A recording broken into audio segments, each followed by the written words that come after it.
এক নাম্বার ক্ষতি হচ্ছে আমরা যদি বিচ্ছিন্ন হই আমাদের শক্তি কমে যাবে, আমাদের পাওয়ার আমরা হারাবো। আমাদের কি হারাবো? পাওয়ার। মনে রাখবেন, যখন আমি একা থাকি তখন আমি ব্যক্তি, যখন আমরা সবাই মিলি তখন আমরা শক্তি।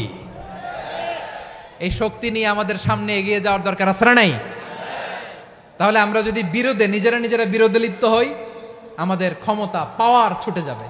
আমরা এই পাওয়ার হারাতে চাই না, ঠিক কিনা বলেন? রব্বুল আলামিন ঠিক তাই বললেন। রব্বুল আলামিন বললেন, খবরদার, ওয়াতিউল্লাহ ওয়া রাসূলাহু ওয়া লা তানাযাউ ফাতাফশালু ওয়া তাযহাবা রিহুকুম ওয়াসবিরু ইন্নাল্লাহা মা'আস সাবিরিন। আল্লাহর আনুগত্য করো, নবীর আনুগত্য করো, কিন্তু খবরদার নিজেরা বিরোধে লিপ্ত হয়ো না, নিজেরা মারামারি করো না, তাহলে তোমাদের শক্তি কমায় দিবে কে? ফাতাফশালু, তোমরা সাহস হারাবা, ওয়া তাযহাবা রিহুকুম, তোমাদের শক্তি কমে যাবে, পাওয়ার কমে যাবে। তাহলে আমরা যদি নিজেরা মারামারি করি, আমরা নিজেরা যদি বিচ্ছিন্নতায় লিপ্ত হই, আমরা যদি মতানৈক্য করি, তাহলে আমাদের শক্তি কমে যাবে, ঠিক কিনা? আমরা শক্তি কমাবো। আচ্ছা, ছোট্ট একটা বাঁশের কঞ্চি যদি আপনারা দেয়, পায়ের মধ্যে ধাক্কা দিয়ে ভাঙতে পারবেন না? এরকম বাঁশের কঞ্চি যদি 20টা একসাথে জোড়া লাগায় দেয়, ভাঙতে পারবেন? কথা বোঝে নাই মনে হয়। চিকন একটা বাঁশের কঞ্চি দিলে ভাঙা যাবে না? এরকম চিকনই 20টা বাঁশের কঞ্চি একসাথে লাগাই দিলে ভাঙতে পারবেন? কারণ যখন আমি একা থাকি তখন আমি ব্যক্তি, যখন আমরা সবাই মিলি তখন আমরা শক্তি। আমরা যেন শক্তি না হারাই। আমরা বিরোধে লিপ্ত হলে আমাদের শক্তি কমে যাবে। এই হচ্ছে 1 নম্বর ডিসঅ্যাডভান্টেজ। 2 নম্বর ডিসঅ্যাডভান্টেজ হচ্ছে আমরা নিজেরা বিরোধে লিপ্ত হলে অন্যরা আমাদের মাথায় কাঁঠাল ভেঙে খাইতে সুবিধা হয়। কথা বুঝেন নাই? আমরা যদি বিরোধে লিপ্ত হই তাহলে পরাশক্তিগুলোর সুবিধা, তখন আমাদের কাউকে দিতে হবে ট্রানজিট, কাউকে দিতে হবে সেন্ট মার্টিন, কাউকে দিতে হবে দেশের অর্ধেক। চিল্লায় বলো ঠিক কিনা? নিজেদের প্রবলেম সলভ করার ক্যাপাসিটি আমাদের আর থাকবে না। আমরা যদি বিরোধে জড়াই, আমার কলিজার টুকরা পেকুয়ার ভাইরা, আমরা বিরোধ করব না, আমরা বিচ্ছিন্ন হব না। নিজেরা বিরোধে জড়ালে পরাশক্তিগুলো আমাদের মাথায় কাঁঠাল ভেঙে খায়। তখন ভারতের পিছনে দৌড়াতে, আমেরিকার পিছনে দৌড়াতে আমাদের জুতার তলা ক্ষয় হইয়া যাইবে। নিজেদের প্রবলেম সলভ করা যাবে না। আমরা যদি অন্যের পিছনে না দৌড়াতাম আর এই বিরোধকে থামাতে পারতাম, বাংলাদেশ আজকে যেখানে আছে তার কমপক্ষে 50 গুণ সামনে থাকতো। চিল্লায় বলেন ঠিক কিনা? তাহলে 1 নাম্বার ক্ষতি হচ্ছে আমাদের পাওয়ার লেস হয়ে যায়, আমরা দুর্বল হই যদি আমরা বিরোধ করি। 2 নাম্বার হচ্ছে পরাশক্তিগুলোর সুবিধা নেয়। 3 নাম্বার হচ্ছে আমাদের উন্নয়ন, দেশের উন্নতি, অগ্রগতি, এটা স্থবির হয়ে যায়, এটা বাধাগ্রস্ত হয়। প্রিয় ভাইয়েরা, ইউনিটি, ঐক্য হচ্ছে একটা দেশের উন্নয়নের মূল ভিত্তি। 2 জন কইছে ঠিক। এদিকে এখন কয়েকজন কইছে ঠিক। ঐক্য হচ্ছে একটা দেশের, জাতীয় ঐক্য হচ্ছে কোন দেশের উন্নয়ন, অগ্রগতির মূল ভিত্তি, ঠিক কিনা বলেন? ইউনিটি অফ এ কান্ট্রি, এটা হচ্ছে একটা সাস্টেইনেবল ডেভেলপমেন্ট, সোশ্যাল স্ট্যাবিলিটির জন্য এটা অনেক গুরুত্বপূর্ণ।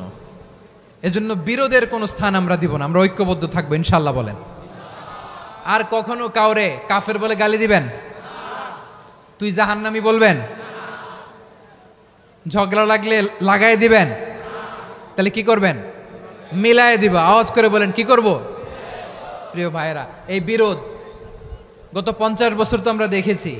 ধর্মীয় অঙ্গন বলেন, সামাজিক অঙ্গন বলেন, রাজনৈতিক অঙ্গন বলেন, এই বিরোধ আমাদেরকে শেষ করে দিয়েছে। এই 24-এর ছাত্র নাগরিক অভ্যুত্থানের পরেও যদি সেই বিরোধ আমাদেরকে খায়, তাহলে এতগুলো তাজা জেনজির রক্ত বৃথা যাবে। চিল্লায় বলো ঠিক কিনা? আমরা এই রক্তগুলো কি বৃথা যেতে দিতে চাই না? আমরা ঐক্যবদ্ধ থাকতে চাই। রাজি আছেন? আমরা আর কাদা ছড়াছড়ি করব না। অনেক হয়েছে, আন্না, এবার থামুন। অনেক হয়েছে, আন্না।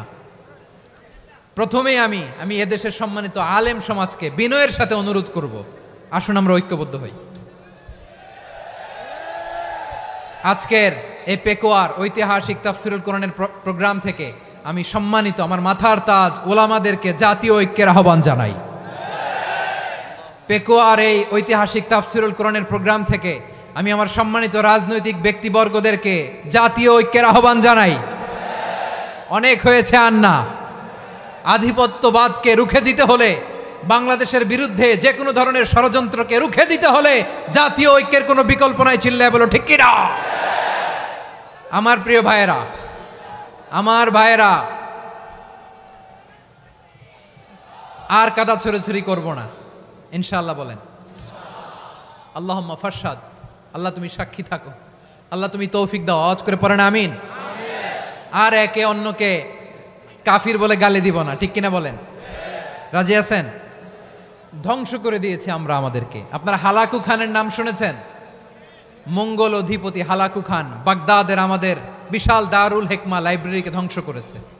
10 লক্ষ মুসলমানদেরকে কচুকাটা করে গণহত্যা করেছে। জানেন, আমাদের সভ্যতা সূতিকাগারের কেন্দ্রবিন্দু ছিল বাগদাদ।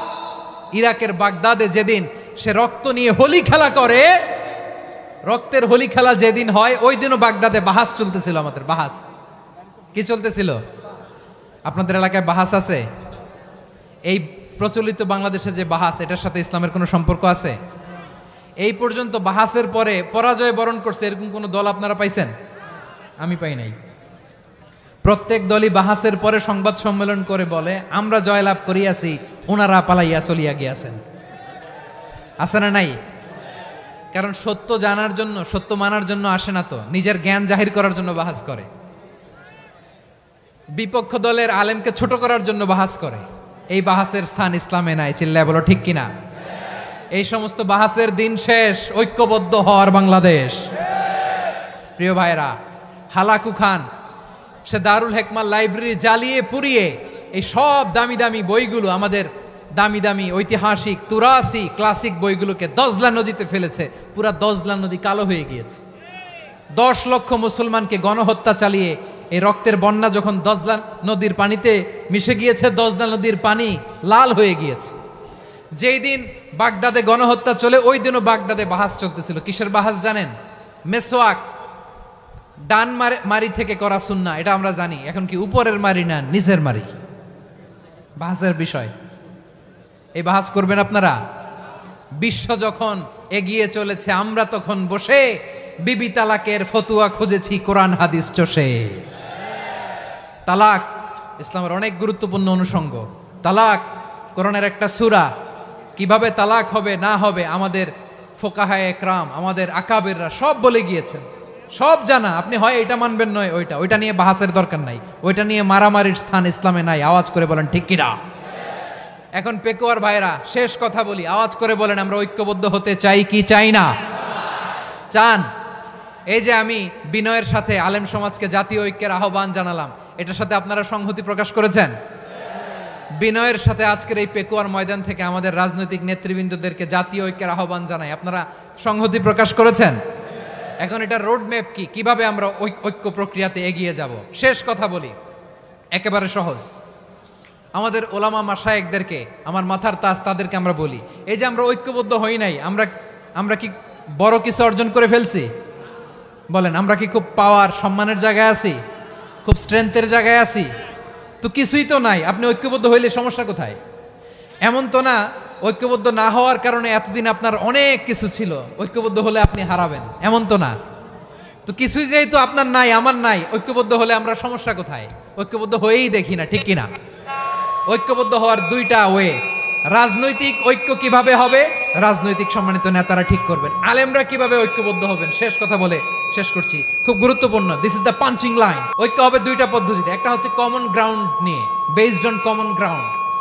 যেমন ধরেন, আমরা নামাজ কায়েম করতে চাই, জামাত ইসলাম এই কথার উপর একমত আছে না নাই? নামাজ কায়েম হোক, একমত না জামাত ইসলাম? হেফাজত একমত না? ইসলামী আন্দোলন একমত না? তাবলীগের ভাইয়েরা একমত না? পীরের মুরিদেরা একমত না? আপামর তাওহিদি মুসলিম জনতা একমত না? তাহলে নামাজ কায়েম করতে হবে, নামাজ কায়েম করতে হবে এই কমন গ্রাউন্ডে আমরা সবাই একমত, ঠিক কিনা? যাকাত আদায় করতে হবে, সবাই একমত, ঠিক কিনা? নারীদের পর্দা করতে হবে, শালীন পোশাক পরতে হবে, একমত সবাই, ঠিক কিনা? বৈষম্য বিরোধী বাংলাদেশ চাই, সবাই একমত, ঠিক কি না? মেরিটোক্রেসি, আর কোনো মামা চাচার ফোনে পদ দিলে হবে না, মেধার ভিত্তিতে সবগুলো পদ ঠিক করতে হবে, চিল্লায় বলো ঠিক কিনা? আমরা একমত না? স্বাধীনতা সার্বভৌমত্বের প্রশ্নে আমরা সবাই একমত, ঠিক কিনা? আমার নবীরে গালি দিলে রাষ্ট্রীয়ভাবে সর্বোচ্চ শাস্তি তার নিশ্চিত করতে হবে, ঠিক কিনা? এরকম 10টা কমন গ্রাউন্ডে আমরা সবাই এক। এই 10টা কমন গ্রাউন্ডকে সামনে রেখে বিশাল জনসমাবেশ করেন সোহরাওয়ার্দীর ময়দানে, সবাই আসেন। জামাত ইসলাম, হেফাজতে ইসলাম, ইসলামী আন্দোলন, পীরের মুরিদ, তাবলিগ, খেলাফত মজলিস, সবাই একসাথে হন, তাহলে সবাই জানবে যে এই 10টা বিষয়ে আমরা একমত। বলেন, এই ঐক্যতে আপনার দরবার যাবে? দরবার নষ্ট হবে? আপনার দল নষ্ট হবে? আপনার আকীদা নষ্ট হবে না? আমার মাথার তাজ সম্মানিত ওলামা একরাম, এই 10টা কমন গ্রাউন্ডে যদি এক হন, আপনার আকীদা নষ্ট হবে? আপনার আকীদা আপনার, আমার আকীদা আমার, আপনার দল আপনার, আমার দল আমার, আপনার পলিসি আপনার, আমার পলিসি আমার, কারো কিছু নষ্ট হবে না। কিন্তু যে বিষয়ে আমরা সবাই একমত, এরকম 10টা মৌলিক পয়েন্টে আমরা একমত হতে চাই কি চাই না? আমার পেকোয়ার ভাইয়েরা, তাহলে ঐক্যবদ্ধ হওয়ার 1 নাম্বার পদ্ধতি based on common ground. Common ground, এতে কারো কোনো লস নাই, কারো কোনো ছাড়ও দেয়া লাগবে না, কারো দরবারও যাবে না, কারো দলও নষ্ট হবে না, কারো আকীদাও নষ্ট হবে না। আমার আকীদা আমার, আমার দল আমার, আমার সব ঠিক আছে, শুধু এই বিষয়ে আমি একমত, তুমি একমত, তুমি একমত, তো আমরা সবাই একসাথে বসে জানান দেই যেগুলোতে আমরা একমত, শোডাউন করি। বাংলাদেশের যে কোনো মহাসমাবেশকে সেই দিনের মহাসমাবেশ ছাড়িয়ে যাবে, চিল্লায় বলো ঠিক কিনা? এরপর জেলায় জেলায় বিভাগীয় আপনারা ওয়ার্কশপ করেন, সেমিনার করেন, আইস ব্রেকিং প্রোগ্রাম করেন, এইভাবে আমাদেরকে আগাতে হবে। তাহলে number 1 common ground based, number 2 issue based, issue ভিত্তিক ঐক্য। যখনই জরুরি কোনো ইস্যু আসবে আমরা ঐক্যবদ্ধ হব। রাজি আছেন সবাই? সবাই রাজি আছেন? আল্লাহ তাআলা আমাদের সবাইকে ঐক্যবদ্ধ জীবন ধারণের তৌফিক দান করুক, আমরা পড়ি আমিন। আজকের এই তাফসীর প্রোগ্রামকে আল্লাহ কবুল করুক, আমরা পড়ি আমিন। আমাদের যে ভাইরা 24-এর ছাত্র নাগরিক অভ্যুত্থানে শহীদ হলো, আল্লাহ তাদের শাহাদাতকে কবুল করুক, আমরা পড়ি আমিন। প্রিয় ভাইরা, আমরা 52-র ভাষা আন্দোলনে ঐক্যবদ্ধ হয়েছিলাম, 71-এর স্বাধীনতা সংগ্রামে ঐক্যবদ্ধ হয়েছি, 24-এর ছাত্র নাগরিক অভ্যুত্থানে ঐক্যবদ্ধ হয়েছি। জাতীয় ঐক্যের এই 3 শক্তিশালী উদাহরণ আমাদের সামনে আছে। আমরা আগামীর বাংলাদেশ বিনির্মাণেও এভাবে জাতীয় ঐক্য গড়তে চাই, চিল্লায় বলেন ঠিক কিনা? পুরা দেশবাসীর কাছে আমি জাতীয় ঐক্যের আহ্বান জানিয়ে পেকোয়ার এই প্রোগ্রাম থেকে আমি বিদায় নিচ্ছি। হাদা মা ইনদি ওয়াল ইলমু ইনদাল্লাহ আলাইহি তাওয়াক্কালতু ওয়া ইলাইহি উনীব। সুবহানাকাল্লাহুম্মা ওয়া বিহামদিকা আশহাদু আল্লা ইলাহা ইল্লা আনতা আস্তাগফিরুকা ওয়া আতুবু